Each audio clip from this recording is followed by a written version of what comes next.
ರಾಜ್ಯ ಸರ್ಕಾರದಲ್ಲಿ ಡಿಸಿಎಂ ಸ್ಥಾನಗಳನ್ನು ಹೆಚ್ಚಿಸಬೇಕು ಅನ್ನುವ ಕೂಗು ದಿನದಿಂದ ದಿನಕ್ಕೆ ಹೆಚ್ಚಾಗ್ತಲೇ ಇದೆ.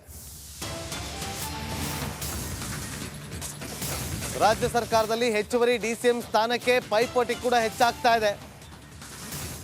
ಡಿಸಿಎಂ ಡಿಮ್ಯಾಂಡ್ ಇಟ್ಟವರ ಭೇಟಿಯನ್ನ ಮಾಡ್ತಾರಾ ಸುರ್ಜೇವಾಲಾ ಅವರು ಅನ್ನುವ ಪ್ರಶ್ನೆ ಉದ್ಭವ ಆಗ್ತಾ ಇದೆ. ಇವತ್ತು ರಾಜ್ಯಕ್ಕೆ ಕಾಂಗ್ರೆಸ್ ಉಸ್ತುವಾರಿ ಸುರ್ಜೇವಾಲಾ ಅವರು ಆಗಮಿಸಿದ್ದಾರೆ. ಆ ಸಂದರ್ಭದಲ್ಲಿ ಕೆಲ ಸಚಿವರನ್ನ ಸುರ್ಜೇವಾಲಾ ಅವರು ಭೇಟಿ ಮಾಡ್ತಾರೆ. ಡಿಸಿಎಂ ವಿಚಾರವಾಗಿ ಅವರೊಂದಿಗೆ ಚರ್ಚೆ ಮಾಡುವವರ ವಿಚಾರವಾಗಿ ಚರ್ಚೆಯನ್ನು ಕೂಡ ಮಾಡ್ತಾರೆ ಅಂತ ಹೇಳಲಾಗ್ತಾ ಇದೆ.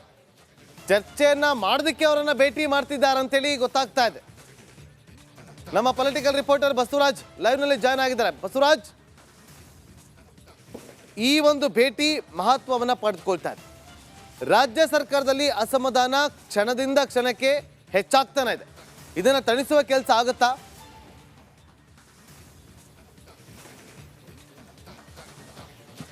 ಖಂಡಿತ ನಾಗೇಂದ್ರ ಬಾಬು, ಸುರ್ಜೇವಾಲಾ ಅವರು 10ನೇ ತಾರೀಕು ಮೀಟಿಂಗ್ ಇತ್ತು, ಅವತ್ತು ಬರಬೇಕಾಗಿತ್ತು. ಆದರೆ 2 ದಿನಗಳ ಮುಂಚಿತವಾಗಿ ರಾಜ್ಯಕ್ಕೆ ಆಗಮಿಸ್ತಾ ಇದ್ದಾರೆ. ಅಂದರೆ ರಾಜ್ಯ ಕಾಂಗ್ರೆಸ್ನಲ್ಲಿ ಒಂದಷ್ಟು ಅಸಮಾಧಾನಗಳು, ಒಂದಷ್ಟು ಬೇಡಿಕೆಗಳು, ಒಂದಷ್ಟು ಪೂರಕವಾದಂಥ ವಾತಾವರಣ ಕಾಂಗ್ರೆಸ್ನಲ್ಲಿ ಇಲ್ಲ ಅನ್ನುವಂತಹ ನಿಟ್ಟಿನಲ್ಲಿ ಸಾಕಷ್ಟು ಚರ್ಚೆಗಳಾಗ್ತಾ ಇದ್ದಾವೆ. ಮತ್ತು ರಾಜ್ಯ ಸಚಿವರೇನಿದ್ದಾರೆ ವ್ಯತಿರಿಕ್ತವಾದಂಥ ಹೇಳಿಕೆಗಳನ್ನು ಕೊಡ್ತಾ ಇದ್ದಾರೆ. ಕೆಲವರು 3 ಡಿಸೆಂಬರ್ಗೂ ಹೆಚ್ಚುವರಿಯಾಗಿ ನಿನ್ನ ಆಗಬೇಕನ್ನುವಂಥ ಹೇಳಿಕೆಯನ್ನು ಕೊಟ್ಟು ಮೀಟಿಂಗನ್ನು ಮಾಡ್ತಾ ಇದ್ದಾರೆ. ಡಿನ್ನರ್ ಪಾಲಿಟಿಕ್ಸ್ ನಡೀತಾ ಇದೆ. ಲೋಕಸಭಾ ಚುನಾವಣೆ ಅಂದುಕೊಂಡಷ್ಟು ಬರದಿಂದ ಸಾಗ್ತಾ ಇಲ್ಲ.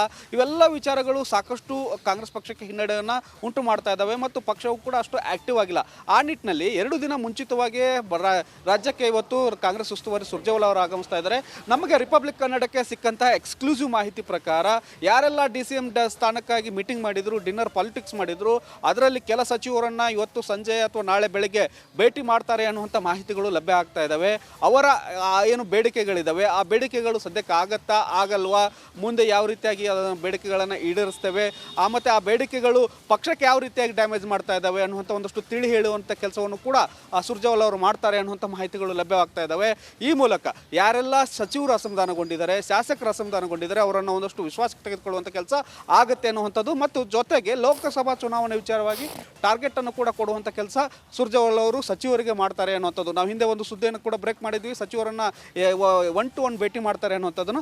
ಅದನ್ನು ಡೆಲ್ಲಿಯಲ್ಲಿ ಬಿಟ್ಟು ಈ ಬೆಂಗಳೂರಿನಲ್ಲೇ 1-to-1 ಮೀಟಿಂಗ್ ಮಾಡೋಕ್ಕೆ ಸುರ್ಜೇವಾಲಾ ಅವರು ಒಂದಷ್ಟು ಅವಕಾಶವನ್ನು ಕಲ್ಪಿಸಿಕೊಡ್ತಾ ಇದ್ದಾರೆ. ಇದರೆಲ್ಲರ ಜೊತೆಗೆ ನೆನೆಗುದಿಗೆ ಬಿದ್ದಂತಹ ನಿಗಮ ಮಂಡಳಿ ಸ್ಥಾನಗಳನ್ನು ಕೂಡ ಈ ಒಂದು ಸುರ್ಜೇವಾಲಾ ಅವರು ಅಂತಿಮ ಮಾಡ್ತಾರೆ ಅನ್ನುವಂಥ ಮಾಹಿತಿಗಳು ಲಭ್ಯ ಆಗ್ತಾ ಇದ್ದಾವೆ. ಒಟ್ಟಾರೆಯಾಗಿ ಡಿಸಿಎಂ ಸ್ಥಾನಕ್ಕಾಗಿ ಏನು ಡಿನ್ನರ್ ಪಾಲಿಟಿಕ್ಸ್ ನಡೀತು, ಎಲ್ಲವೂ ರಾಜ್ಯ ಕಾಂಗ್ರೆಸ್ನಲ್ಲಿ ಸರಿ ಇಲ್ಲ ಅನ್ನುವಂಥದ್ದು ಬಯಲಿಗೆ ಆದ ತಕ್ಷಣ ದೌಡಾಯಿಸಿ ಬರ್ತಾ ಇದ್ದಾರೆ ಕಾಂಗ್ರೆಸ್ ಉಸ್ತುವಾರಿ. ಹಾಗಾಗಿ ಬಹಳ ಪ್ರಮುಖ ಪಾತ್ರವನ್ನು ವಹಿಸುತ್ತೆ ಅವರ ಆಗಮನ ಮತ್ತು ಅವರು ನಡೆಸ್ತಕ್ಕಂತಹ ಮೀಟಿಂಗ್ಗಳು. Nagendra, okay, thank you Basavaraj ನಿಮ್ಮೆಲ್ಲ ಮಾಹಿತಿಗಾಗಿ.